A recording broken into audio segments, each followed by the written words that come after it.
Okay, guys. So something pretty weird just happened to me. So today on Twitter, there was actually a YouTube video posted by this YouTuber named David Seaman. You might have heard of him. He's covered Pizzagate a lot. And he started talking a lot today on Twitter. He even posted a video about the Mandela effect. So it kind of got me going on the Mandela effect, and I kind of was on Twitter this morning ranting about how I think the supernatural or conspiratorial explanations for the Mandela effect are bullshit. But then something really fucking weird happened. Sort of bizarre. To the point where now I'm questioning everything I was saying earlier about the Mandela effect and the supernatural or multiverse or conspiracy theory explanations. It was pretty fucking weird. And it actually happened between me and my brother. Now I'm going to explain that in a moment. What was weird, what so weird, so bizarre, that it may even change my views on the Mandela effect, that I might actually start to think there might be some conspiratorial or multiverse supernatural explanation for the Mandela effect. Let me explain what the Mandela effect is super quickly. So, I'm not denying that the Mandela effect exists, in the sense that basically what it is when a very large number of people collectively have a different memory of something from the past that currently doesn't exist. One of the most common and widely cited examples, let me put this camera up a little more, is the Bernstein Bears cartoon franchise, where the Berenstain Bears, a good number of people actually think that the S-T-A-I-N, they always were very convinced in their recollections from old memories when they used to watch the show, a lot of them as children. A lot of them remembered that it was spelled S-T-E-I-N, not S-T-A-I-N. Bernstein Bears, not the Bernstein Bears. And it's such a repetitive thing, and it's happened not only with this. It's happened in Forrest Gump.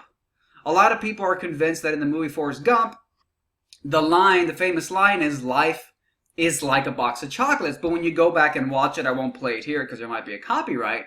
In the actual film, if you go back and watch it, Tom Hanks says life was like a box of chocolates.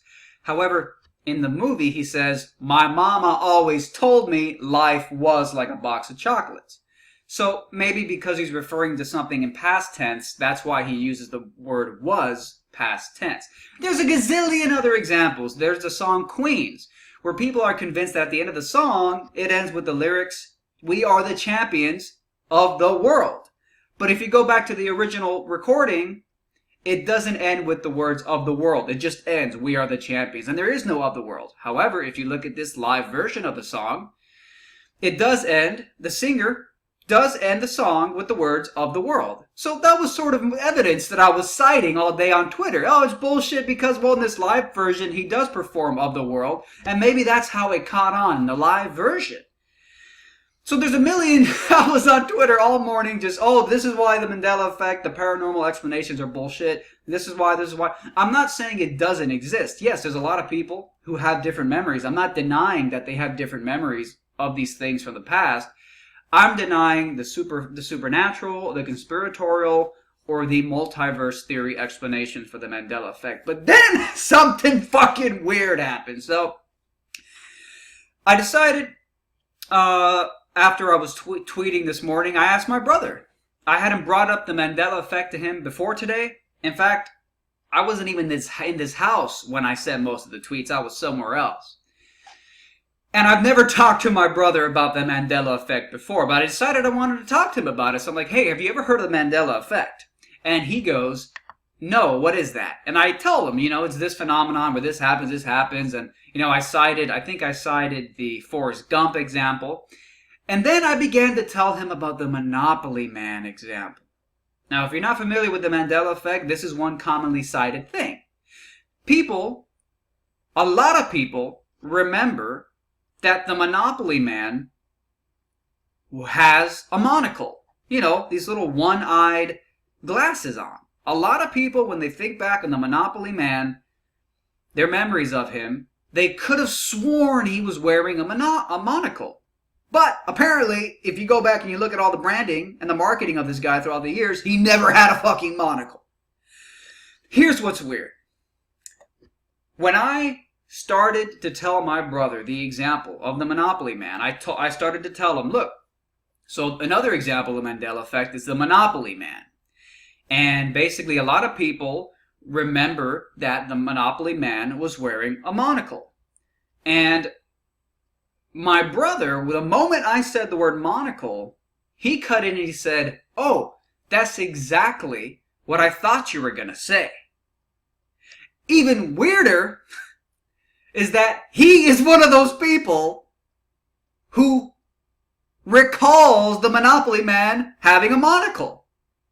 Now, there's a lot of distinguishing features of all the things that my younger brother could have thought of when I began to introduce the example of the Monopoly Man.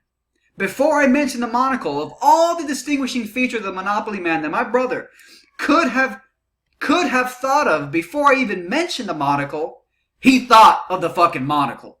He could have thought of the distinguishing top hat. Oh, what are you gonna bring up the top hat about the Monopoly Man? He could have thought of the cane. Oh, you're gonna bring up the cane of the Monopoly Man? The mustache? Oh, you're gonna bring up the mustache of the Monopoly Man? No. Before I mentioned monocle, he thought of the monocle, and he's one of the people who could have sworn the Monopoly Man always had a monocle. Now, of all the things, why is it?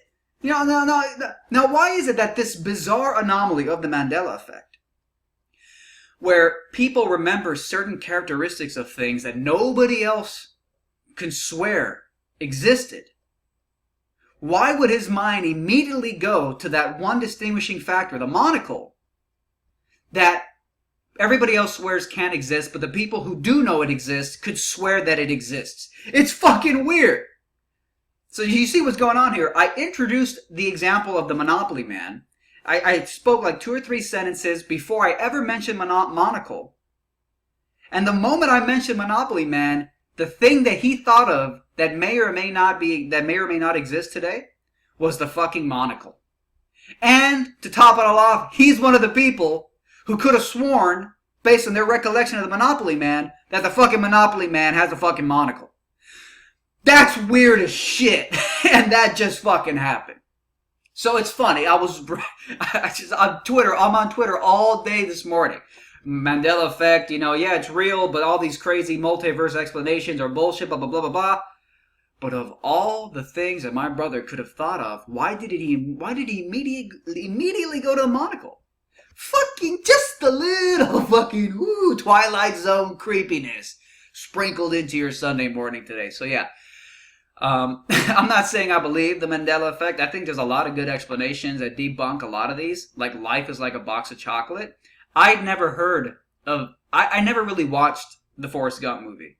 I'd seen bits and pieces of it, but many, many years after it had already become a cultural icon. Many years after the phrase life is like a box of chocolates had already permeated society and was something that people were saying all the time.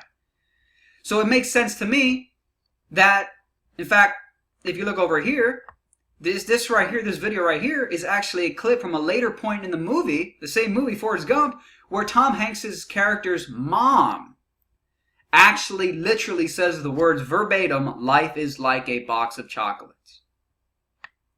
So maybe that's where, because people think its life was like a box of chocolates. That's what a lot of the people remember. Or rather, they remember that its life is like a box of chocolates. But when they watch the movie, Tom Hanks actually says life was like a box of chocolates. But if you watch this clip from another point of the movie, Tom Hanks' mom says life is like a box of chocolates. So it sort of makes sense. And of course, I heard life is like a box of chocolates long before I ever saw the movie. So it's very possible that the phrase life is like a box of chocolates permeating through society, through word of mouth, in media and interviews, in movies other than Forrest Gump, the rephrasing from life was like a box of chocolates to life is like a box of chocolate, it makes sense that that would sort of permeate and infect people's minds as a memory. And then when they go back and they watch the original source footage, the movie, it's not exactly what they recall, but maybe your fucking memory was tainted by all the millions of other times people have fucking said life is like a box of chocolate. Same thing with the Mandela effect.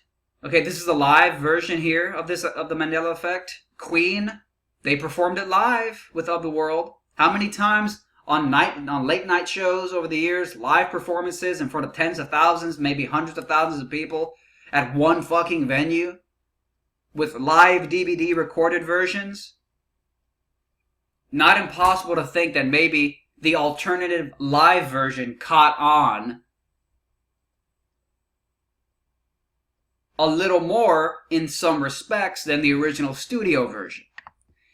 So, I'm not 100% convinced yet, but I will say it was fucking bizarre that while I spend the whole day ranting and rambling about how I think the supernatural metaphysical explanation for the Mandela effect are bullshit, this very bizarre little coincidental thing happens with my brother, where he literally thinks of the monocle before I bring it up, and it turns out he is one of the people who could have sworn the Monopoly man always had a fucking monocle. I don't know what that means. I'm just sharing because it's interesting. Thanks for watching. We've been friends for a long time. Hi, and no comment about your meeting with the president-elect. Nothing to say? I just wanted to take a picture right now. You take care of yourself. I'll see you soon. All right?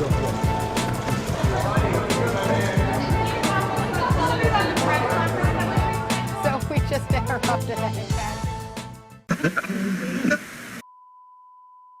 Fight back against YouTube censorship by supporting me on Patreon. You'll also get access to exclusive, never-before-seen videos and other perks like monthly Google Hangouts with me, free books and t-shirts, and more.